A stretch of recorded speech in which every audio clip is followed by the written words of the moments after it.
Jawhar police Thane हद्दीत वावर गावाजवळ 28 मार्चच्या रात्री 11:30च्या सुमारास अनोळखी व्यक्तींनी रस्त्यावर मोटरसायकल आडवी करून आमची गाडी बंद पडली आहे, आमची गाडी तुमच्या पिकअप गाडीमध्ये ठेवून पुढील गावात सोडून द्या अशी मदत मागत वाहन चालकाच्या आणि शेजारी बसलेल्या व्यक्तीच्या डोळ्यात मिरची पावडर टाकून कोयत्याचा धाक दाखवून लाखो रुपये घेऊन आरोपी फरार झाले होते। जव्हार पोलिसांनी मोठ्या शिताफीने बुधवारी आरोपींना अटक करून रोख रक्कम मिळवण्यात यश मिळवले आहे। मोखाडा तालुक्यातील खोडाळा येथील फिर्यादी 30 वर्षीय भोरू बिन्नर त्यांच्या वाहनाने ते जव्हारकडे निघाले होते। दरम्यान आरोपींनी वाहन थांबवली।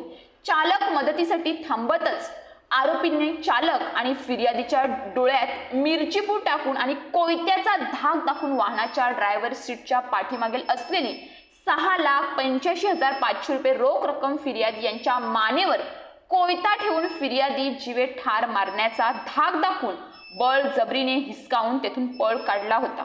पोलिसांनी घटनास्थळी भेट दिली असता आरोपींनी मिरची पावडर एका लग्नपत्रिकेत आणली होती, त्यावरून त्यांनी सुगावा लावला। तसेच तांत्रिक पद्धतीने तपास करून आरोपींचा शोध घेऊन 4 संशयित आरोपी दत्तू बिन्नर, परमेश्वर झोले, दादा पेहरे, किरण लामठे अशा 4 आरोपींना अटक केली असून मुद्देमालही जप्त करण्यात आला आहे।